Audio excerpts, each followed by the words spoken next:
करेंगे इतिहास को लेकर के मचे घमासान की। दरअसल इतिहास सिर्फ तारीख भर नहीं होता जिसे रट कर परीक्षा में अच्छे नंबर हासिल किए जाते हैं। इतिहास हमारी अस्मिता और हमारी पहचान से जुड़ा वो सवाल है जिस पर अक्सर बवाल मचता रहा है।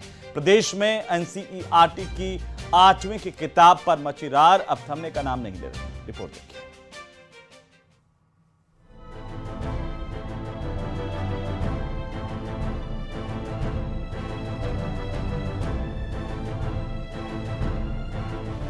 ऐतिहासिक भूल पर पूर्व राज घरानों का ऐलान। गौरव का अपमान नहीं सहेगा राजस्थान। पुनर्लेखन की आड़ इतिहास से खिलवाड़। याद रखें, हिस्ट्री कन्वीनियंस के आधार पर नहीं लिखी जाती। इतिहास का पुनर्लेखन आवश्यक है, लेकिन तथ्यों के साथ छेड़छाड़ नहीं होनी चाहिए। अगर ये बात एनसीईआरटी की 8वीं की इतिहास की किताब लिखने वालों को भी याद रहती तो राजस्थान में जनभावना आहत नहीं होती। पूर्व राजघराने अपना आक्रोश नहीं जताते। केंद्रीय शिक्षा मंत्री धर्मेंद्र प्रधान को खत लिखकर संशोधन की मांग नहीं उठाते। एनसीईआरटी की 8वीं की सामाजिक विज्ञान की किताब में एक नक्शा बवाल का कारण बन गया है। मैप में भारतीय उपमहाद्वीप के उस बड़े भूभाग को दर्शाया गया जो 1759 में तत्कालीन मराठा साम्राज्य के अधीन था। इसमें मराठा नियंत्रण या उसके प्रभाव वाले छायांकित क्षेत्र में वर्तमान राजस्थान के जैसलमेर, मेवाड़ यानी वर्तमान का उदयपुर, बूंदी और जयपुर समेत कुछ हिस्से शामिल हैं। इस नक्शे को इतिहासकार सिरे से खारिज कर रहे हैं। इतिहास को यदि तोड़ मरोड़ कर पेश किया जाएगा तो मैं ये मानता हूं कि ये इतिहास के साथ एक बहुत बड़ा खिलवाड़ होगा, और ऐसा करना इतिहास के संदर्भ में और इतिहास के विद्यार्थियों के लिए एक भ्रामक स्थिति पैदा करने वाली बात है। इतिहास की समझ रखने वालों के मुताबिक ऐसी ऐतिहासिक भूल एनसीईआरटी की विश्वसनीयता पर सवाल उठाती है और राजस्थान के शूरवीरों के बलिदान और शौर्य को धूमिल करती है। मेवाड़ के पूर्ववर्ती राज परिवार के सदस्य और राजसमंद से बीजेपी की सांसद महिमा कुमारी और उनके पति विधायक विश्वराज सिंह समेत कई पूर्व राज परिवारों ने इस भूल पर अपनी आपत्ति दर्ज कराई है और इसे तथ्यात्मक रूप से गलत, भ्रामक और एजेंडे पर आधारित बताया है। एजुकेशन को हमें थोड़े संजीदगी से लेना चाहिए, क्योंकि एजुकेशन सिर्फ आप बच्चों को तथ्य नहीं सिखाते हैं और तथ्य के अनुसार उनकी भावना भी बनती है। तो भावना और जो एटीट्यूड है, तो इसलिए बहुत ही जरूरी होता है कि सही तथ्य ही पेश किया जाए। मेवाड़ और पूरे राजस्थान को बताया गया है कि वो मराठा के अधीन थे।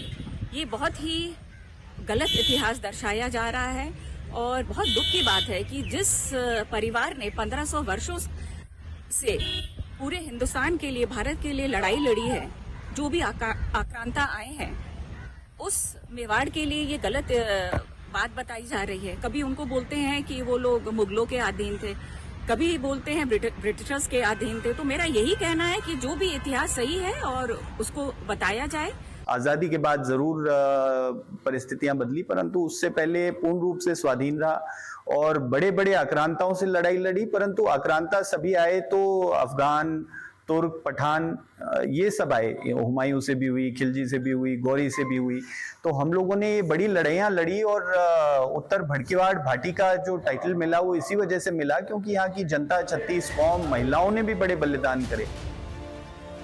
राजस्थानी रियासतों को मराठा साम्राज्य का हिस्सा बताना पूर्व राजघरानों के सदस्यों को ही नहीं, आम नागरिकों को भी आक्रोशित कर दिया है। इसीलिए इस संवेदनशील मसले पर सियासी रोटियां भी सेकी जाने लगी हैं।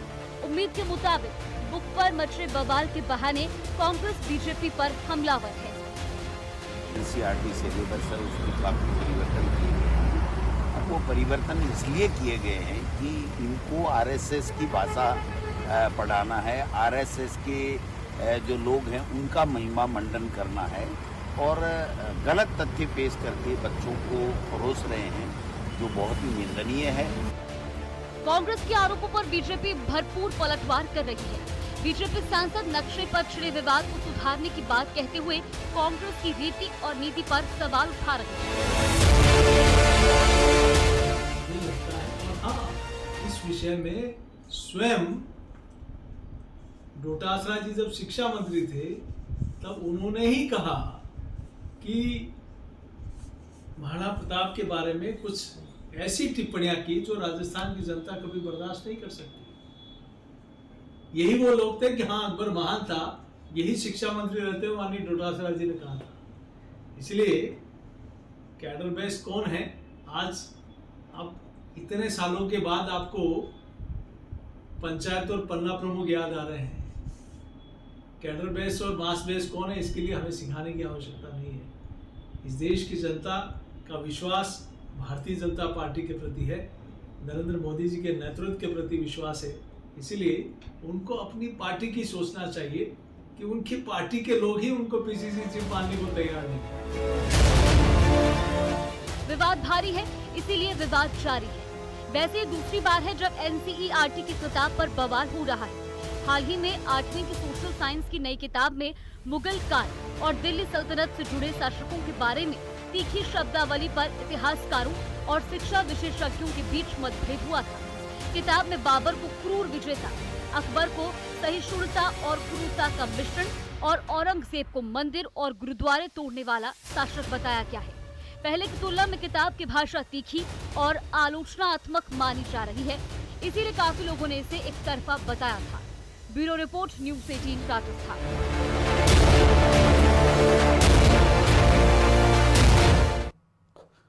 और इसी मामले से जुड़ी इस वक्त की सबसे बड़ी खबर आ रही है, जहां पर इस पूरे मामले को लेकर के कांग्रेस पार्टी के नेता पूर्व मुख्यमंत्री अशोक गहलोत ने बीजेपी और आरएसएस पर जोरदार निशाना साधा है। अशोक गहलोत ने कहा है कि बीजेपी और आरएसएस शिक्षा के क्षेत्र में एजेंट की तरह काम कर रहे हैं। उनका मुख्य एजेंडा आने वाली पीढ़ियों को गुमराह करना है। जब भी वे सत्ता में आते हैं वे इतिहास को फिर से लिखने की कोशिश करते हैं। मैं इसकी कड़ी निंदा करता हूं। उन्होंने कहा कि इतिहास तथ्यों पर आधारित होना चाहिए और इसे तोड़ मरोड़ कर पेश करने से आने वाली पीढ़ियों को केवल गलत जानकारी ही मिलेगी। तो लगातार इस मामले पर सियासत जारी है। पूर्व मुख्यमंत्री अशोक गहलोत का ये बयान और क्या कुछ कहा, जरा सुनिए।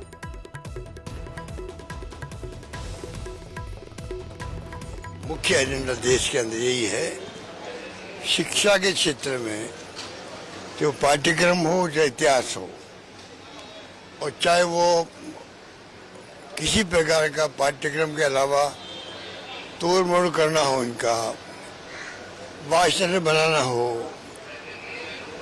भर्ती करने लेक्चर्स के अंदर, तो आरएसएस बीजेपी का मुख्य एजेंडा रहता शिक्षा जगत में किस प्रकार ऐसी चीज पैदा कर दें कि आने वाली पीढ़ी भ्रमित हो जाए।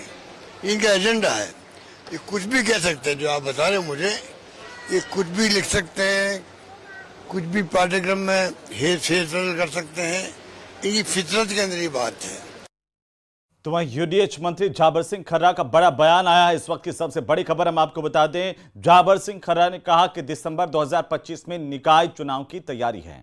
अगस्त में निर्वाचन आयोग को चुनाव की अभिशंसा भेजी जाएगी विभाग के द्वारा। खर्रा ने कहा कि 309 नगरीय निकायों में जल्द चुनाव होंगे। पूरे प्रदेश में निकायों की जमीन से कब्जा हटाएंगे। 309 निकायों में चुनाव किए जाएंगे, निगम मर्ज होंगे। ये बड़ी खबर इस वक्त की नागौर से, इस वक्त की सबसे बड़ी खबर, सबसे पहले सबसे तेज, इस वक्त की सबसे बड़ी जानकारी। जाबर सिंह खर्रा का ये बड़ा बयान निकाय चुनाव को लेकर के। तो साथ ही बड़ा ऐलान भी किया कि पूरे प्रदेश में निकायों की जमीन से कब्जा हटाएंगे। यूडीएच मंत्री जाबर सिंह खर्रा ने क्या कुछ कहा, जरा ये भी सुनिए। कि हम पहले पखवाड़े में नगर निकायों का पुनर्सीमांकन करके गजट नोटिफिकेशन कर चुके हैं। वार्डों का पुनर्सीमांकन का गजट नोटिफिकेशन एक सप्ताह 5 दिन में 10 दिन में होने वाला। और उसके बाद हम राज्य निर्वाचन आयोग से अनुरोध करेंगे कि वो मतदाता सूची तैयार करने का कार्य शुरू करें। और जब मतदाता सूची तैयार होने का कार्यक्रम पूरा हो जाएगा तो विभाग राज्य निर्वाचन आयोग से अनुरोध करेगा कि वो दिसंबर 2025 में एक राज्य एक चुनाव के तहत अगर संभव तो एक दिनांक में सभी नगर निकायों के चुनाव करा दें। अभी 312 नगर निकाय हैं, उनमें से 3 नगर निकाय कम होंगे क्योंकि जयपुर, जोधपुर और कोटा जो 2-2 नगर निगम है, हम उनका एकीकरण करेंगे तो 309 नगर निकायों के चुनाव हम दिसंबर में एक साथ कराने की। और चलिए अब बात शिक्षा मंत्री मदन दिलावर की, क्योंकि शिक्षा मंत्री मदन दिलावर ने विदेशी सामान को लेकर बड़ा बयान दिया है। मदन दिलावर ने कहा कि शिक्षा विभाग में सिर्फ भारत में बने सामान की खरीद होगी। तीनों विभागों में विदेश में निर्मित सामान की खरीद पर पूरी तरह से प्रतिबंध लगा दिया गया है। मदन दिलावर ने कहा कि ऐसे में अगर शिक्षा विभाग का कोई भी अधिकारी कर्मचारी विदेशी सामान की खरीद करेगा तो उसके खिलाफ न सिर्फ सख्त एक्शन लिया जाएगा बल्कि उससे वसूली भी होगी। आज के बाद हमारे कार्यालयों में काम आने वाले सभी सामान भारत निर्मित ही होनी चाहिए, बाहर की नहीं होना चाहिए, किसी भी कीमत पर नहीं होना चाहिए। यदि बहुत जरूरी है तो मंत्री स्तर से उसका अनुमोदन प्राप्त करें, स्वीकृति लें, उसके बाद ही खरीदा जा सकता है। उधर राजस्थान में छात्र संघ चुनाव की मांग को लेकर शुरू हुआ छात्रों का प्रदर्शन अब थमने का नाम नहीं ले रहा। 3 साल से छात्र संघ चुनाव पर लगी रोक को लेकर अब प्रदेश के अलग अलग हिस्सों में आंदोलन की आग सुलगने लगी है। डीडवाना, अजमेर और चूरू से छात्र आक्रोश की तस्वीरें भी सामने आई हैं। देखिए।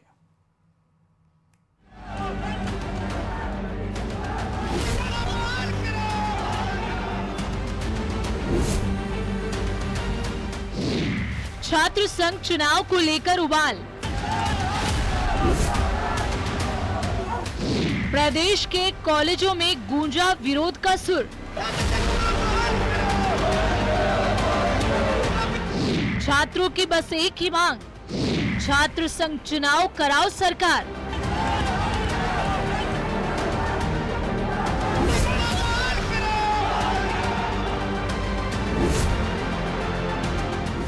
राजस्थान में छात्र संघ चुनाव बहाली को लेकर विरोध की जो चिंगारी भड़की है वो बीतते वक्त के साथ और ज्यादा तेज हो रही है। हर दिन विरोध प्रदर्शन हो रहे हैं। छात्र पूरी कोशिश में है कि सरकार उनकी मांगों को माने और चुनाव जल्द से जल्द कराए। मंगलवार को जयपुर में एनएसयूआई ने बेहद आक्रामक अंदाज में विरोध प्रदर्शन किया। वहीं बुधवार को डीडवाना, कूचामन, अजमेर और चूरू में विरोध प्रदर्शन की तस्वीरें सामने आई। छात्रों का सब्र अब टूट रहा है। यही वजह है कि वो अपनी मांगों को पूरा कराने के लिए किसी भी तरीके से विरोध कर रहे हैं। डीडवाना, कूचामन में छात्रों ने राजकीय बांगड़ महाविद्यालय के मेन गेट पर ताला लगाया और टायर जलाकर विरोध जताया। छात्रों का साफ कहना था कि छात्र राजनीति उनके भविष्य को निर्धारित करती है। छात्र संगठनों ने साफ चेतावनी दी, अगर चुनाव जल्द बहाल नहीं कराए गए तो उग्र आंदोलन किया जाएगा। उधर अजमेर में सम्राट पृथ्वीराज चौहान कॉलेज के बाहर एनएसयूआई के छात्र लकी जैन ने छात्र संघ चुनाव की मांग को लेकर अनिश्चित काल के लिए भूख हड़ताल शुरू कर दी है। ये भूख हड़ताल जारी रहेगी जब तक ये सरकार हमारी बात मान नहीं लेती है। सरकार के साथ साथ हमारा कॉलेज प्रशासन से भी एक मांग है कि जो ये फीस ली जाती है उसको सार्वजनिक रूप में बताया जाए कि इसकी ट्यूशन फीस कितनी है, स्पोर्ट्स फीस कितनी है, छात्र संघ की फीस कितनी है। और अगर छात्र संघ की फीस ये लेते हैं तो छात्र संघ 3 साल से चुनाव नहीं हुए, आप 3 साल की पहले फीस डालिए वापस, उसके बाद मैं यहाँ से प्रदर्शन से उठूंगा। उधर छात्र संघ चुनाव की मांग को लेकर चूरू में छात्र चेतना यात्रा निकाली गई, जिसमें युवा कांग्रेस, एनएसयूआई और महिला कांग्रेस नेताओं ने हिस्सा लिया। यात्रा महात्मा गांधी और भीमराव अंबेडकर की प्रतिमा पर माल्यार्पण से शुरू हुई और कॉलेज परिसर में जाकर खत्म हुई। छात्रों ने प्राचार्य को मुख्यमंत्री के नाम ज्ञापन सौंपा और कहा कि चुनाव नहीं हुए तो पूरे प्रदेश में आंदोलन होगा। राजस्थान में छात्र संघ चुनाव बंद है। छात्र संघ चुनाव बहाल कराने के लिए पूरे प्रदेश भर में छात्र चेतना यात्रा का आयोजन किया जा रहा है। इसी संदर्भ में हमने चूरू में छात्र चेतना यात्रा का आयोजन किया गया है और हमने जिला कलेक्टर और प्राचार्य महोदय को मुख्यमंत्री के नाम ज्ञापन दिया। अगर ज्ञापन के अंदर हमारी जल्द से जल्द मांग नहीं मानेगी तो हम लोकतांत्रिक तरीके से विरोध प्रदर्शन करेंगे। आपको बता दें कि साल 2023 में तत्कालीन कांग्रेस सरकार ने छात्र संघ चुनाव पर रोक लगा दी थी। तर्क दिया गया कि छात्र संघ चुनाव में बेतहाशा पैसा खर्च हो रहा था। साथ ही लिंगदो समिति के नियमों के उल्लंघन की बात भी कही गई। राजस्थान विश्वविद्यालय में ये पहली बार नहीं है जब चुनाव रोके गए हों, जिसमें सबसे लंबी रोक 2004 से 2009 के बीच रही। इसके बाद 2010 और 2018 में नियमित चुनाव हुए। 2019 और 21 तक चुनाव नहीं हुए। इसके बाद 2022 में चुनाव कराए गए। वर्तमान में 2023 से लेकर अब तक चुनाव पर रोक जारी है। 3 साल से बंद पड़े छात्र संघ चुनाव को लेकर अब आवाजें बुलंद हो चुकी हैं। कोई भूख हड़ताल पर है, कोई चेतना यात्रा पर और कोई कॉलेज गेट पर तालाबंदी कर रहा है।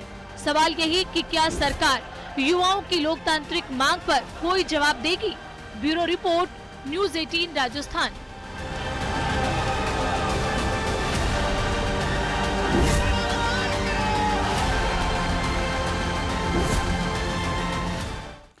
और चलिए अब बात करेंगे फिल्म उदयपुर फाइल्स की, जिसे लेकर के इस वक्त की सबसे बड़ी खबर आ रही है। उदयपुर फाइल्स मूवी को हरी झंडी मिल चुकी है। बड़ी खबर इस वक्त की सबसे पहले सबसे तेज न्यूज़ 18 राजस्थान पर फिल्म उदयपुर फाइल्स को हरी झंडी मिल चुकी है कोर्ट से। 8 अगस्त को यह फिल्म उदयपुर फाइल्स अब रिलीज होगी। देश भर के सिनेमाघरों में कन्हैयालाल हत्याकांड को लेकर यह फिल्म बनी है। उदयपुर फाइल्स मूवी को हरी झंडी मिली है और 8 अगस्त को देश भर के सिनेमाघरों में यह फिल्म रिलीज होगी। बड़ी खबर इस वक्त की।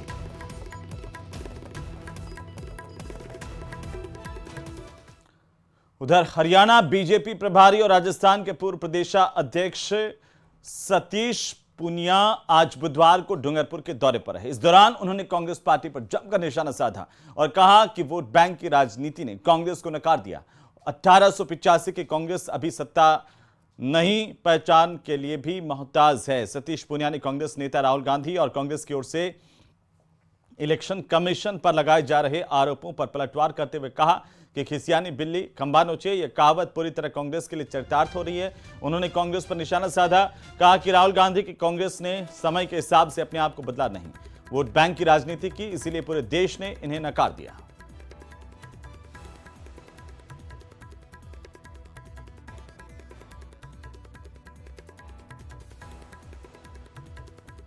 ये कहावत शायद कांग्रेस के लिए बनी है, खिसियानी बिल्ली खंबा नोचे। राहुल गांधी जी की कांग्रेस ने समय के हिसाब से अपने आप को बदला नहीं, वोट बैंक की राजनीति की और इसलिए पूरे देश ने उनको नीति से व्यवहार से नकार दिया। 1885 की कांग्रेस पार्टी आज केवल सत्ता नहीं, पहचान के तौर पर भी हाशिए पर है, रीजनल पार्टीज की मेहरबानी पर है। उधर प्रदेश भर में स्मार्ट मीटर को लेकर लोगों में आक्रोश है और जगह जगह स्मार्ट मीटर को लेकर लोग प्रदर्शन कर रहे हैं। ये 4 अलग अलग तस्वीरें हम आपको दिखाने जा रहे हैं। पहली तस्वीर झालावाड़ जिले की, जहां झालापाटन में कांग्रेस ने सहायक अभियंता कार्यालय पर स्मार्ट मीटर के खिलाफ जोरदार प्रदर्शन किया है। दूसरी तस्वीर है भरतपुर की, जहां पर लोगों ने हैंड रिटन स्लोगन के साथ प्रदर्शन किया है। और तीसरी तस्वीर डीडवाना की, जहां पर लाडनू विधायक मुकेश भाकर के साथ समर्थकों की तरफ से जिला कलेक्ट्रेट कार्यालय का घेराव किया गया और इस दौरान पुलिस और विधायक के समर्थकों के बीच तीखी नोकझोंक भी देखने को मिली है। वहीं चौथी तस्वीर सीकर के लक्ष्मणगढ़ से, जहां पर स्मार्ट मीटर के खिलाफ उपखंड कार्यालय के सामने विरोध प्रदर्शन किया गया और एसडीएम को 11 सूत्रीय मांगों को लेकर ज्ञापन सौंपा गया है। तो शहर से गांव तक लगातार तमाम जगहों पर स्मार्ट मीटर का विरोध अब तेज होता नजर आ रहा है। कांग्रेस पार्टी की तरफ से इसे लेकर बीजेपी सरकार पर आरोप भी लगाए गए हैं। अलग अलग जगहों की तस्वीरें जहां पर लोगों का आक्रोश फूटा स्मार्ट मीटर पर।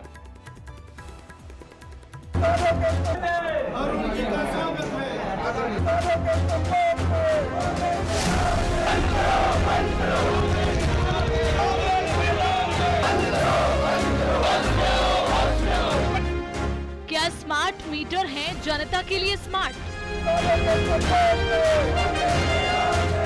डीडवाना कूचामन में स्मार्ट मीटर का विरोध।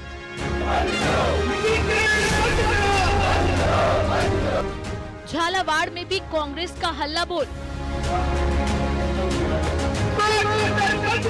सरकार भले ही स्मार्ट मीटर को वक्त की जरूरत बता रही हो, लेकिन इसकी खिलाफत लगातार हो रही है। डीडवाना, कूचामन, झालावाड़ और झुंझुनू से आई ये तस्वीरें इस बात की बानगी है।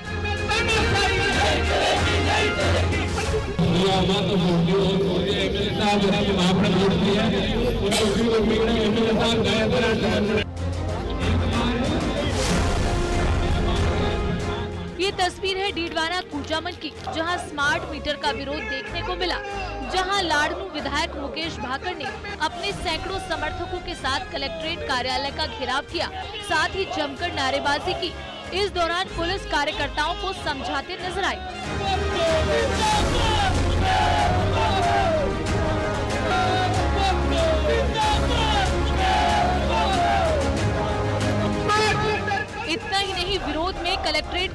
के बाहर वो समर्थकों के साथ धरने पर भी बैठे।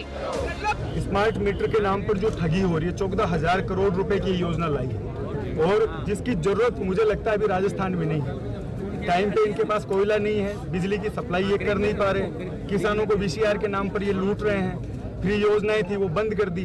तो ये पैसा इनको जो जन कल्याणकारी योजनाएं हैं, जो आम गरीब व्यक्ति को, किसान को, दलित को ये कुछ फायदा पहुंचा पाए, इस तरह की योजनाएं लाने की बजाय सिर्फ लूट और भ्रष्टाचार की योजनाएं भारतीय जनता पार्टी की सरकार लेकर आई।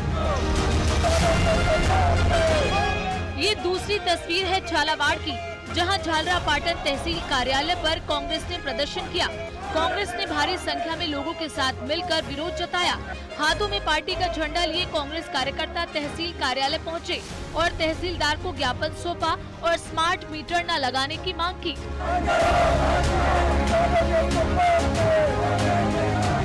स्मार्ट मीटर जबरदस्ती लोगों पर थोपा जा रहा है।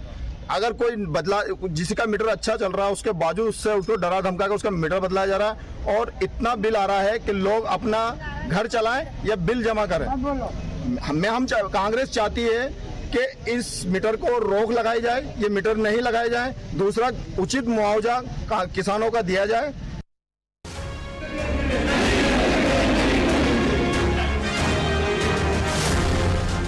उधर झुंझुनू के सुल्ताना कस्बे के बाईपास रोड स्थित सभागार में स्मार्ट मीटर के विरोध में स्मार्ट मीटर हटाओ संघर्ष समिति के संरक्षण में जनप्रतिनिधियों की बैठक हुई, जिसमें फैसला लिया गया कि अगर उनकी मांगों को पूरा नहीं किया गया तो 20 अगस्त को संपूर्ण जिले में बंद बुलाया जाएगा। जिला परिषद सदस्य ने आरोप लगाया कि सरकार निजी कंपनियों के दबाव में काम कर रही है। स्मार्ट मीटर हटाओ संघर्ष समिति की बैठक आज सुल्ताना में हुई, जिसमें जिले भर से सभी पंचायत समिति ब्लॉकों से जनप्रतिनिधियों ने इस मीटिंग में भाग लिया। मीटिंग में पूरे जिले में स्मार्ट मीटर जो लगाए गए वो हटे, नए स्मार्ट मीटर जो लगा रहे हैं उनका आदेश वापस हो और सभी घरेलू उपभोक्ताओं को 300 यूनिट बिजली फ्री मिले। इस बात को लेकर आज मीटिंग में संघर्ष समिति से निर्णय हुआ और मीटिंग के सभी ब्लॉकों से आए जनप्रतिनिधियों ने तय किया कि 20 अगस्त को पूरे जिले के तमाम शहर और कस्बे इस नीति के विरोध में बंद रहे। मीटिंग रखी है, उस मीटिंग में फैसला लिया गया है कि 20 अगस्त को पूरे जिले में बंद रहेगा और स्मार्ट मीटर स्मार्ट मीटर लगे हुए हटाओ और नए स्मार्ट मीटर जो लग रहे हैं उनका आदेश वापस लें। इसको लेकर सभी पंचायतों के सरपंच जनप्रतिनिधियों ने फैसला लिया है कि 20 अगस्त को झुंझुनू जिले में इसकी बड़ी सभा करके इस आदेश को वापस लेना होगा। एक तरफ सरकार उपभोक्ता सुविधा और डिजिटल ट्रैकिंग की बात कर रही है, वहीं दूसरी तरफ जनता स्मार्ट मीटर को जबरन थोपे जाने और महंगे बिलों का प्रतीक मान रही है। विरोध की चिंगारी अगर यूं ही भड़कती रही तो आने वाले दिनों में ये आंदोलन का रूप ले सकती है। Bureau report, news 18 Rajasthan.